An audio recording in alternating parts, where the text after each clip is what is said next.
स्वागत, अभिनंदन, वंदन। इस पुण्य भूमि में आपकी उपस्थिति साहित्य की उस सुगमता को सुरक्षित कर रही है कि हम अपने जीवन में कुछ भी सोच रहे हों, कुछ भी कर रहे हों, उसको भावों के रूप में जब उमेरते हैं, जब उसको आलोड़ित करते हैं, तो इस तरह के लोग उद्बुद्ध होते हैं अपने भाव के साथ।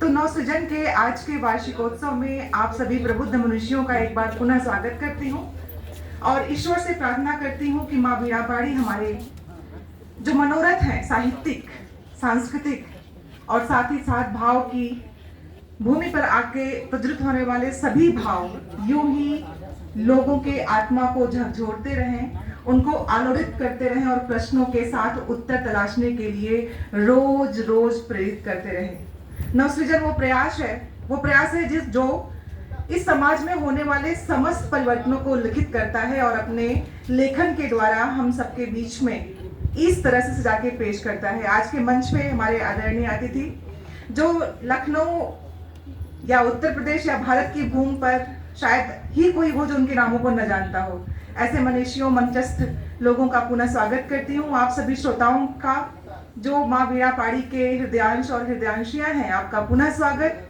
और आप लोगों से सिर्फ इतनी गुजारिश है कि आप माँ बीणापाणी से ये हमेशा प्रार्थना करते रहें कि हमारे अंदर से जो कुछ भी दोष है वो दूर हो।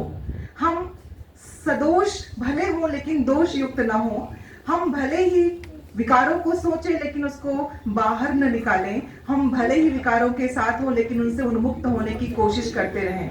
हम भाव की भूमि पे अपने मनोविकारों को दूर करते हुए ईश्वर की प्रार्थना में शब्दों को जब लिखें तो वो शब्द सरस्वती माँ के उस आशीर्वचन के रूप में हो जो लोगों को रास्ता दिखाता रहे और मन के अंधकार को दूर कर सके। एक बार पुनः आप सभी का स्वागत। नाम सभी वरेण्य हैं, किसी एक का नाम लेके मैं आप सभी की उपस्थिति को कम या ज्यादा नहीं कर सकती, इसीलिए उपस्थित हर एक को मन से नमन करती हूँ, आपका वंदन करती हूँ, अभिनंदन करती हूँ और कार्यक्रम की सफलता के लिए आप और माँ बीणापाणी की आशीर्वाद की आकांक्षी हूँ कि आप लोगों का आशीर्वाद मिलेगा और आज का वार्षिकोत्सव कई कई वर्षों तक यूं ही याद किया जाएगा। एक बार जोरदार तालियों से आप सबका स्वागत। और माँ बीणापाणी का आह्वान हो चुका है और मैं मंच पे बुलाती हूँ आदरणीय योगेश गुप्त भाई को, जिन्होंने अपने निस्वार्थ भाव से साहित्यिक योजनाओं को यूं मूर्तवत किया है। तो एक बार जोरदार तालियां उनके लिए भी, जिन्होंने साहित्यिक रूप से अपनी कर्मठता को यूं उजागर किया है। और आप सबका स्वागत, वंदन, अभिनंदन।